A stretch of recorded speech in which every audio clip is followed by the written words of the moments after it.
하나님의 인도를 따라 사는 저와 여러분 될 수 있게 되기를 주님의 이름으로 축복합니다. 네, 요즘 여러분 새벽마다 우리가 사무엘상의 말씀을 통해서 말씀 듣고 기도하고 그렇게 하고 있는데 매일 성경을 따라서 그렇게 하고 있죠. 여러분 어떻습니까? 매일 성경 따라서 날마다 묵상하는 사무엘서 말씀, 그 말씀 통해서 하나님 만나고 또 여러분에게 말씀하신 하나님의 음성을 잘 듣고 계시는지요? 저는 요즘 너무 좋은 것 같아요. 이전에도 사무엘서 말씀을 여러 번 읽어봤지만 사무엘상의 말씀이 이렇게 깊은 말씀이었나, 이러고 싶을 정도로 너무나 참으로 그 깊은 인생의 지혜, 우리 하나님의 그 교훈, 이런 게 담겨 있는 게 바로 사무엘상의 말씀인 것을 다시 한번 실감하고 있습니다. 여러분 참 성경은 오묘한 책인 것 같아요. 같은 게 아니고 오묘한 책이죠. 읽어도 그 끝이 어디 있는지를 모르겠어요. 늘 성경을 읽고 묵상하는 분들은 다 저와 같은 고백을 할 것이라 생각하는데 읽어도 새롭고 그 끝을 알 수가 없는 책. 그래서 성경은 사람이 지은 게 아니고 참 하나님이 지으신 책이다. 그렇게 고백할 수밖에 없습니다. 특별히 사무엘서를 묵상하면서 이런 것을 다시 한번 새삼스럽게 깨닫게 됐어요. 정말 하나님은 우리들의 삶에 아주 깊은 관심을 가지고 계시고 우리의 삶을 참으로 귀하게 생각하시는구나. 그런 생각을 다시 한번 하게 됐어요. 여러분 잘 아시는 것처럼 하나님께서 우리에게 1600년 동안이나 40여 명의 사람들을 동원해서 이 성경책을, 세상에서 가장 귀한 책을 기록해 주셨는데 성경을 우리에게 기록해 주신 두 가지 목적이 크게 두 가지 있다고 생각됩니다. 하나는 뭐냐 하면 하나님이 어떤 분인가를 잘 알아라. 사랑하는 여러분, 성경 통해서 사람 이야기만이 아니고 여러분 하나님 만나시게 되기를 주님의 이름으로 축복합니다. 하나님이 누구신 줄 알고 그 하나님을 바로 알고 하나님을 바로 섬기는 데서 우리에게 은혜와 복이 오는 거죠. 두 번째는 뭐냐 하면 그렇게 하나님을 바로 알고 나서 또 하나님이 정말 우리에게 원하시는 뜻이 무엇인지를 바로 깨닫고 하나님의 뜻대로 살아라. 이것을 위해서 성경을 기록해 주셨다 생각이 돼요.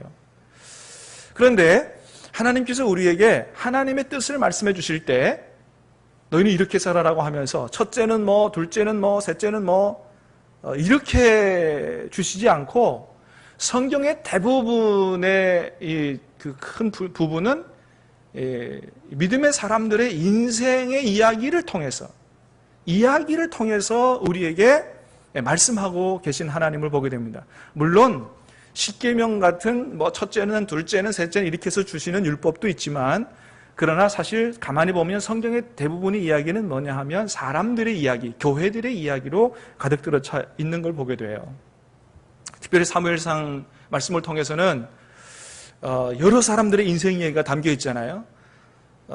이스라엘의 위대한 선지자 사무엘은 어떤 가정에서 어떤 경위를 통해서 태어나게 됐고 그가 어린 시절에 어떤 신앙교육을 받으면서 자라서 이렇게 위대한 선지자가 됐더라. 이런 얘기가 기록되어져 있고 또 이스라엘의 초대왕 사울왕, 그는 대단히 하나님 앞에 겸손한 사람이었는데 어떻게 이 사람이 변질되어 가고 타락하게 됐는가, 이런 것들도 보여주고 또 그런 사울왕에게서 어떻게 그렇게 훌륭한 믿음의 사람 요나단이 아들로 태어날 수 있었는가, 이런 것도 보여주고 또 이스라엘의 왕 중에 왕인 다윗 왕, 그가 가정 생활은 어땠고 또 어렸을 때 어떻게 하나님을 믿으면서 신앙생활을 하고 또 고난을 어떻게 극복하게 되고 나중에 장차 하나님 앞에 이스라엘 왕으로 어떻게 귀하게 쓰임받게 되었는가, 다윗의 인생 이야기, 가정 이야기가 이 성경에 기록되어 있습니다. 그래서 하나님은 이런 믿음의 조상들의 얽힌 이런 이야기들을 통해서 우리에게 말씀하시고 우리는 그런 이 믿음의 조상들의 인생 이야기를 통해서 우리에게 말씀하시는, 우리 인생에 말씀하시는 하나님의 음성을 듣고 많은 것들을 깨닫고 우리를 하나님 앞에 바로 세우는 이런 우리가 신앙생활을 하는데, 여러분 오늘 본문에도 세 사람에 관한 이야기가 나옵니다. 누구냐 하면 바로 다윗과 사울과 도액이라고 하는 사람의 이야기예요. 그래서 오늘 우리가 이 세 사람의 삶을 통해서 우리에게 말씀하시는 하나님의 음성을 듣게 되기를 원하는데, 첫 번째는 다윗 이야기입니다. 여러분, 오늘 말씀 우리 1절 2절을 한번 다시 읽어보도록 하겠습니다. 자, 시작. 그러므로 다윗이 그곳을 떠나 아둘람 굴로 도망하며 그의 형제와 아비의 그리로 내려가서 그에게 이르렀고, 환난당한 모든 자와 빚진 모든 자와 마음이 원통한 자가 다 그에게로 모였고, 그는 그들의 울음어리가 되었는데 그와 함께한 자가 400명 가량이었더라. 아멘. 자, 1절에 그렇게 말씀합니다. 그러므로 다윗이 그곳을 떠나 아둘람 굴로 도망했다. 아둘람 굴로 가기 전에 다른 곳에 있었다, 그런 얘기죠. 여러분, 다윗이 이렇게 아둘람 굴로 도망가기 전에 어디에 있었는가 하면 바로 이스라엘의 적대국인 블레셋 족속의 가드라는 도시 아기스라고 하는 왕에게로 도망갔었습니다. 사울 왕에게서 목숨의 위협을 받는 다윗이 자기 목숨을 부지하고자 자기 이스라엘과 적대국인 블레셋으로 망명을 하려고 했던 거죠. 여러분, 블레셋 족속 중에서 가드라고 하는 도시는 어떤 도시냐 하면 그 유명한 골리앗 장군이 태어나고 자란 곳이에요. 그게 바로 가드라는 도시입니다. 여러분, 골리앗은 어떤 사람이었어요? 우리가 앞에서 말씀 읽어봤지만 누구에게 죽임을 당했어요? 다윗에게 죽임을 당했죠. 그러니까 자기가 죽인 이 골리앗 장군이 태어나고 자란 그런 그 도시로 다윗이 도망을 간 것입니다. 여러분, 그렇다고 한다면 이 블레셋에도 여러 도시가 있는데 특별히 다윗에게 가장 안 좋은 감정을 가지고 있는 도시가 어떤 도시였을까요? 가드였겠죠. 자기 도시, 자기 나라를 대표하는 골리앗을 죽인 원수가 자기 나라로 온다고 했으니 얼마나 이 다윗을 향한 분노가 들끓고 있었겠어요. 그런데 왜 하필 다윗이 다른 도시도 아니고 블레셋의 가드, 이 골리앗 장군이 살던 그 도시로 도망을 가고자 했느냐? 다윗에게는 골리앗의 칼이 있었거든요. 골리앗이 비록 다윗에게 죽기는 했지만 사실은 블레셋 족속, 특별히 가드라는 도시의 힘과 위용을 보여주는 게 뭐냐 하면 이 골리앗과 골리앗이 가진 칼이었어요. 우리가 어떤 나라인 줄 알아? 우리가 어떤 도시인 줄 알아? 우리 그 골리앗이 있는 그런 나라야, 그런 도시야. 이건 골리앗과 골리앗이 가진 칼은 블레셋 족속의 힘과 위용을 보여주는 아주 굉장히 상징적인 사람이고 상징적인 칼이다, 이렇게 얘기할 수 있어요. 그런데 그런 이 블레셋과 가드를 대표하는 장군과 칼이 죽고 빼앗겼으니 이 얼마나 아주 국가적인 이 수치를 당하고 있었겠느냐 하는 거죠. 자, 그런데 비록 골리앗을 죽이긴 했지만 그 골리앗을 죽인 적장이 골리앗의 칼을 가지고 다시 자기 나라로 망명을 한다? 여러분, 이거 어떻게 보면 저 북한의 김정은은 아니라도 제2인자가 우리나라로 이 모든 귀한 정보를 가지고 우리나라로 망명을 한다. 이런 일과 맞먹는 일이다, 이렇게 생각할 수 있어요. 그러니까 비록 이 골리앗 이 장군이 타고 태어나 자란 이 가드 사람들은 다윗에게 이렇게 안 좋은 감정이 있었지만은 다윗이 어떤 판단을 했냐 하면 비록 그 사람들이 나를 싫어할지라도 내가 골리앗의 칼을 가지고 망명을 한다면 이것은 굉장히 국가적으로나 정치적으로 의미 있는 일이기 때문에 자기를 굉장히 환영해 줄 거다, 이렇게 생각을 하고 바로 그리로 망명을 하고자 한 것입니다. 자, 그런데 어떤 일이 벌어졌어요? 다윗이 생각했던 거하고는 전혀 다른 일이 벌어진 거예요. 이 아기스 왕의 신하들이 다윗에 오는 것을 보면서 아니, 저 사람이 누굽니까? 저 사람은 사울보다도 우리나라 사람을 더 많이 죽인 사람이요, 저 사람은 이스라엘의 왕이 아닙니까? 저 사람 절대 받아주면 안 됩니다. 저 사람은 우리의 원수고 저 사람은 죽여야 될 사람입니다. 환영해 주기는커녕 오히려 죽이자고 그렇게 얘기를 하고 있는 거예요. 그런 얘기를 들은 다윗이 깜짝 놀래가지고 아차, 내가 완전히 생각을 잘못했구나, 그런 생각을 하면서 그때부터 연기를 하기 시작했습니다. 어떤 사람 연기를 하기 시작했어요? 미치광이 연기를 하기 시작했어요. 자기 머리를 갖다가 대문짝에다 막 갖다 박고 침을 질질 흘리면서 완전히 얼마나 리얼하게 미치광이 연기를 했는지 그걸 보던 아기스 왕이 야, 우리나라에 미치광이 없어가지고 저런 놈 하나 또 데려와가지고 이렇게 내 앞에서 미친 짓 하게 하느냐, 당장 내쫓아버려라. 그렇게 할 정도로 다윗이 아주 미친 사람 연기를 리얼하게 했던 거죠. 그러니까 다윗이 자기 목숨을 건지려고 블레셋으로 갔다가 오히려 죽을 뻔한 이런 일이 벌어진 거죠. 여러분, 여기서 우리는 다윗이 아주 큰 실수를 하나 한 것을 보게 됩니다. 그건 뭐냐 하면 블레셋으로 망명하기 전에 한 번도 하나님 앞에 기도하며 물어봤다는 얘기가 없습니다. 다윗이 블레셋으로 망명할 때 무슨 생각만 했냐 하면 이런 내가 골리앗의 칼을 가지고 가면 굉장히 그것은 상징적인 사건이기 때문에 나를 환영해 줄 거라고 생각해서 정치적인 논리로만 따져서 블레셋으로 망명하고자 했던 거예요. 사랑하는 여러분, 지금 여러분 앞에 꼭 결정해야 될 아주 중요한 문제가 있습니까? 여러분, 여러분의 경험적인 논리, 경제적인 논리로만 따져서 결정하지 말고 여러분 하나님 앞에 기도하고 여쭈어보고 하나님의 인도를 따라 결정할 수 있게 되기를 주님의 이름으로 축복합니다. 잠언 14장 12절에는 이런 말씀을 하고 있어요. 같이 한번 읽어보겠습니다. 시작. 어떤 길은 사람이 보기에는 바르나 필경은 사망의 길이니라. 어떤 길은 사람이 보기에는 바르다는 거예요. 이게 되는 길이라는가? 이게 되는 길이라니까요. 이게 사는 길이라니까요. 이렇게 보이는데 필경은 사망의 길이 있다. 그러니까 여러분, 우리가 앞길을 다 모르는 거예요. 사랑하는 여러분, 우리의 앞길을 누가 가장 정확하게 아세요? 여러분, 하나님이 우리의 앞길, 우리의 사는 길, 우리 되는 길을 하나님이 가장 정확하게 아시는 줄로 믿습니다. 그래서 우리는 경험의 논리도 중요하고 경제적인 논리도 중요하지만 누구에게 여쭈어보고 길을 선택해야 된다? 하나님 앞에. 믿습니까? 믿으시기를 바랍니다. 꼭 하나님 앞에 기도하고 하나님이 인도하는 대로, 하나님이 확신 주시는 대로, 하나님이 기뻐하시는 대로 우리의 앞길을 선택하고 결정하는 그런 지혜가 우리에게 필요하다. 다윗은 기도하지 않고 정치적인 논리로만 따져서 망명하려고 하다가 오히려 살기는커녕 죽을 뻔한 그런 위험 가운데 처하게 됐다. 그래서 오늘 본문 이후에 보면 다윗이 무슨 일을 하든지 하나님 앞에 물어보는 것들을 보게 돼요. 이후서부터는 하나님 앞에 계속 기도하고 올라갈까요? 내려갈까요? 블레셋을 칠까요? 계속 하나님 앞에 질문하고 기도하고 있는 것들을 보게 됩니다.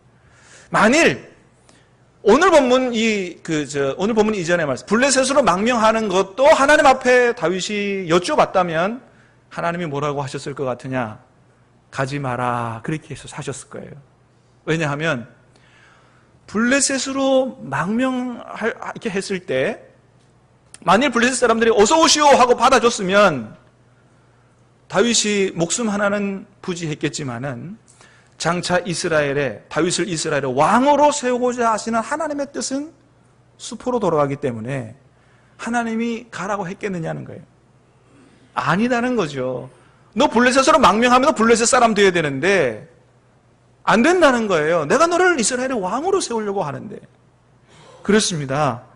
그러니 여러분, 하나님이 그건 응답을 안 하셨겠죠. 안 된다고 하셨겠죠. 사랑하는 여러분, 사람이 자기의 길을 계획할지라도 그 발걸음을 인도하시는 분은 하나님이신 줄로 믿습니다. 하나님의 인도를 따라 살아야 될 줄로 믿습니다.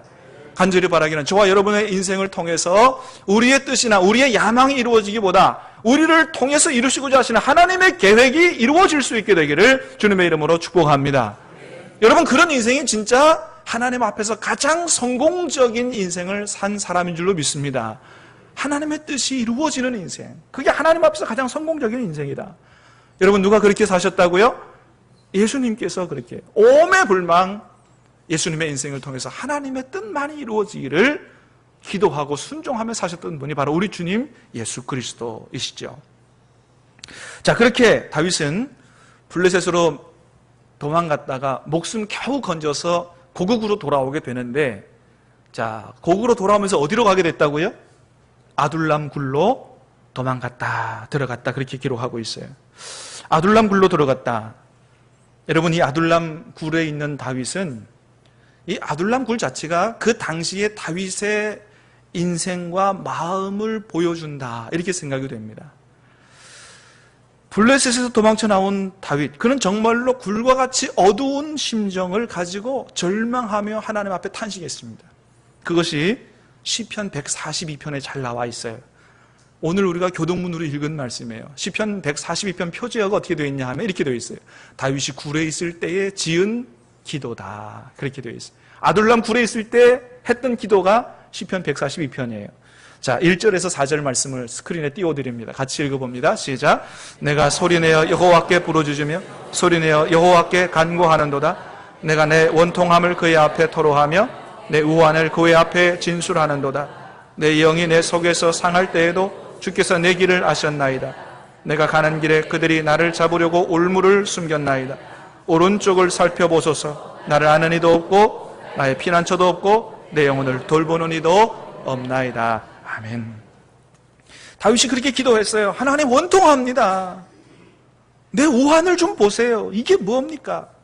생각하면 생각할수록 내 속에서 속이 상합니다. 내 주변에 보세요. 내 옆을 보세요. 아무도 나와 함께 있지 않습니다. 어두운 굴에 갇혀서 혼자서 절망하며 탄식하며 하나님 앞에 기도했어요. 여러분, 그래요. 다윗은 참 억울했을 거라고 생각됩니다. 원통했을 거라고 생각이 돼요. 왜냐하면 다윗은 하나님 앞에건 사람 앞에건 잘못한 일이 없기 때문입니다. 여러분, 지금까지 다윗이 어떤 인생을 살아왔어요? 어느 누구도 하나님과 하나님의 군대를 모욕하는 이 블레셋 장군 골리앗 앞에 어느 누구도 나서지 않을 때 자기가 목숨 걸고 나서서 싸워서 이스라엘에게 대승을 안겨줬습니다. 자기를 죽이려고 달려드는 사울 왕에게도 어떻게 했어요? 맞서 싸웠고 멱살 잡지 않았어요. 도망다니면서 오히려 그를 위해서 기도하고 그가 악령에 시달릴 때 연주해서 그의 마음을 평안하게 해주었어요. 하나님 앞에도 어떤 약속을 받았습니까? 네가 이스라엘의 왕이 될 거라고 하나님이 사무엘 선지자 통해서 기름까지 부어주었어요. 잘못한 게 없습니다. 그런데 그저 다윗이 너무 뛰어나다는 이유 하나로, 차기 왕으로 주목받는다는 이유 하나로 이렇게 사울 왕이 자기를 죽이려고 그러고, 왕이 되는 것은 둘째치고 목숨 하나 건지려고 이리저리 도망다니고 미친 척하고 침 흘리고, 그래서 자기 주변에 있던 사람들도 다 자기를 떠나버리고 자기와 함께하는 사람이 아무도 없는 이런 신세, 얼마나 절망하며 탄식을 했겠습니까? 그렇습니다. 그런데 시편 142편의 그 다윗의 기도를 읽어보면 그 기도가 원통함의 기도, 탄식함의 기도가 끝이 아니었다는 거예요. 그걸 하나님 앞에 아뢰지만은 또 이런 기도를 하나님 앞에 올리고 있는 걸 보게 돼요. 시편 142편 5절입니다. 시작. 여호와여, 내가 주께 부르짖어 말하기를 주는 나의 피난처시요 살아있는 사람들의 땅에서 나의 분깃이시라 하였나이다. 아멘. 하나님 원통합니다. 억울합니다. 그러나 그럼에도 불구하고 얘기합니다. 주님이 나의 피난처십니다. 주님이 나의 분깃입니다. 주님이 내 주위에 어떤 사람도, 아무 사람도 없어도 주님이 나의 힘과 능력이 되십니다. 소망을 가지고 하나님 앞에 기도했다는 거예요. 여러분, 그렇게 기도한 다윗의 기도에 하나님이 어떻게 응답하셨다고요? 오늘 본문에 있는 것처럼 하나님이 사람들을 보내시는데 형제도 보내시고 아버지의 집 사람도 보내시고 수많은 사람, 한 400명가량을 아둘람 굴로 보내셨다 하는 것입니다. 할렐루야. 사랑하는 여러분, 이 사람들이 얼마나 다윗에게 큰 위로와 힘이 됐겠어요. 정말로 주위에 아무도 없는 깜깜한 굴에서 절망하며 탄식하며 기도하고 있는 다윗에게 하나님께서 그 기도 응답하시고 400명을 보내셨으니 얼마나 큰 힘이 됐겠느냐 하는 것입니다. 여러분, 그렇습니다. 하나님이 이렇게 우리들을 위로하시는데 직접 위로하기도 하시고 사람들을 보내서 위로하기도 하세요. 사랑하는 여러분, 여러 가지 어려움과 환난 중에 계십니까? 간절히 바라기는 우리 하나님의 위로하심이 여러분의 마음과 인생 가운데 충만하게 임하기를 주님의 이름으로 축복합니다. 자, 그런데 다윗에게로 몰려든 이 한 400명 사람들이 어떤 사람이라고 그랬어요? 환난당한 자, 빚진 자, 마음이 원통한 자다 그랬어요. 다윗이 그 사람들의 우두머리가 됐다 그랬습니다. 다윗이 그 사람들의 우두머리가 됐다는 말은 뭘까요? 단순히 그 400명의 두목이 됐다는 걸까요? 아니죠. 환난당한 자, 문제를 해결해주고 빚진 자, 마음이 원통한 자 위로해주고 새로운 소망을 주면서 그들에게 참된 지도자가 되었다라는 말이 바로 그 말씀이라고 생각합니다. 여러분, 그렇습니다. 다윗은 어떤 사람이었어요? 자기에게 있는 여러 가지 어려움들을 하나님 앞에 토로하고 기도하면서 주님 주시는 위로와 힘으로 자기의 어려움들을 잘 극복하고 나서 자기에게 몰려든 그런 사람들, 환난당한 자, 빚진 자, 원통한 사람들을 위로하고 그들에게 참된 소망을 주는 그런 사람으로 우뚝 선 그런 사람이 바로 다윗이었다라고 하는 거예요. 사랑하는 여러분, 바로 저와 여러분도 이런 사람 될 수 있게 되기를 주님의 이름으로 축복합니다. 여러분, 우리 주위에도 보세요. 얼마나 환난당한 자, 빚진 자, 원통한 사람들이 많아요. 사랑하는 여러분, 저와 여러분도 우리가 당한 이 고난 환난을 하나님 앞에 기도하고 주님 주시는 위로와 힘과 능력으로 극복하고서 우리 주변에 있는 우리 가족, 이웃, 친구들 그들에게 참된 위로와 소망을 줄 수 있는 다윗 같은 사람들이 다 될 수 있게 되기를 주님의 이름으로 축복합니다. 그렇게 다윗은 하나님의 힘과 능력 위로로 이스라엘의 왕 중에 최고의 왕이 되었던 것입니다. 여러분, 그런데 사울 왕은 어떤 사람이었습니까? 사울은 어떤 사람이었냐 하면 하나님이 사울을 이스라엘의 왕위에 세워주셨건만 사울은 어떻게 하면 그 자리에서 하나님이 자기를 왕으로 세워주셨으니까 하나님의 뜻을 이루고 하나님의 주신 사명을 잘 감당할까, 이런 것에는 전혀 관심이 없고 어떻게 하면 내가 이 왕의 자리를 안 뺏기고 이 자리를 잘 지킬까, 이 자리에만 집착해서 이 자리를 넘보는 그 다른 사람을 다 어떻게 하면 다 죽일까, 여기에 혈안이 되어 있었다고 하는 것입니다. 여러분, 다윗에게 환난당한 자, 빚진 자, 원통한 자들이 다 모여들었다 그랬어요. 근데 이 사람들이 어떤 사람이었냐 하면 바로 이런 사울 왕의 폭정으로 인해서 환난당한 자요, 빚진 자요, 원통함을 입은 자들이었던 거예요. 여러분, 사울 왕의 폭정으로 인해서 그런 게 아니라 일반적으로 그냥 빚진 자, 원통한 자 뭐 이런 것이었으면 다윗에게까지 가지 않았을 거예요. 왜냐하면 다윗에게로 간다는 얘기는 무슨 얘기입니까? 지금 사울 왕이 다윗을 죽이려고 그러니까 목숨을 걸고 다윗에게로 가는 거예요. 사울 왕하고 완전히 원수가 되는 것이기 때문에 사울 왕의 폭정으로 인해서 환난당하지 않은 사람이라고 한다면 다윗에게까지 가지는 않았을 것이다. 그렇죠. 사울은 그렇게 자기 왕위 하나를 보존하기 위해서 아주 무자비한 통치자로 그렇게 이스라엘 왕위에 있었던 사람이에요. 여러분, 그런데 이 사울 왕이 하나님을 모르는 사람이었느냐? 아닙니다. 성경을 보면 입만 열면 하나님을 얘기하는 사람이 사울 왕이었습니다. 다윗이 그일라 주민을 구하러 이렇게 내려갔다는 얘기를 듣고는 뭐라 그러냐 하면 사울 왕이 하하, 하나님이 그를 내 손에 넘기셨구나. 하나님이 내 손에 넘기셨다고 얘기를 해요. 또 10황무지 수풀에 다윗 왕이 숨어 있을 때 이 10황무지 사람들이 다윗을 배반하고 사울 왕에게 가가지고 다윗이 우리 동네에 숨었습니다 얘기를 했어요. 그럴 때 사울이 뭐라 그랬냐면 당신들이 나를 도왔으니 하나님께서 당신들에게 복을 주실 것입니다. 하여튼 입만 열면 하나님 얘기를 하는 거예요. 여러분, 무슨 말이에요? 사울 왕은 하나님을 알고 입으로도 하나님을 시인하지만 전혀 하나님의 뜻대로는 살지 않는 사람이었다라고 하는 것입니다. 그래도 하나님은 계속해서 이 사울을 불쌍히 여겨서 회개하고 새롭게 살 수 있는 기회를 주시는데도 불구하고 여전히 사울은 회개하지 않고 여전히 자기 생각대로 자기 욕심대로만 살았던 사람이 바로 사울 왕이었다. 나중에 어떻게 됐어요? 하나님 앞에 결국은 버림받게 된 것을 보게 됩니다. 여러분, 또 한 사람 봅니다. 도액이라고 하는 사람은 어떤 사람이었느냐? 사무엘상 21장 7절에 이렇게 기록하고 있어요. 한번 같이 읽어보도록 하겠습니다. 시작. 그날에 사울의 신하 한 사람이 여호와 앞에 머물러 있었는데 그는 도액이라 이름하는 에돔 사람이요 사울의 목자장이었더라. 아멘. 도액이라고 하는 사람이 어떤 사람이었냐 하면 여호와 앞에 머물러 있었던 사람이다, 성경은 기록합니다. 근데 이 사람이 나중에 어떤 짓을 벌이느냐 하면 다윗이 자기가 성전에 머물러 있을 때 다윗이 성전에 찾아왔고 이 성전 제사장 아히멜렉이 다윗을 도와주었다. 하나님께 물어서 도와줬다. 이렇게 거짓말을 만들어서 사울 왕에게 보고하고 그 얘기를 들은 사울이 모든 제사장들을 다 죽이겠다 이렇게 생각하고 옆에 있는 호위병에게 가서 여호와의 제사장들 다 죽이라고 했을 때 너무 겁이 나서 머뭇머뭇하고 있는 이런 때에 도액이라고 하는 사람이 가서 여호와의 제사장 85명과 그의 가족 어린아이까지 전부 무참하게 살해해버리는 이런 만행을 저지른 사람이 바로 도액이라는 사람이에요. 여러분, 그러니까 이 사람은 어떤 사람이냐? 성전에 머물러서 기도하기도 하고 예배도 드리지만 전혀 하나님을 알지도 않고 전혀 하나님을 믿지도 않았던 사람이 누구냐? 바로 도액이라고 하는 사람이었다고 하는 거예요.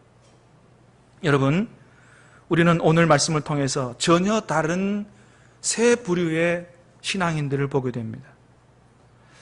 여러분, 이제 우리를 한번 돌아보십시다. 우리는 어떤 신앙인입니까? 여러분, 우리는 어떤 믿음을 가진 사람이 되어야 하겠습니까?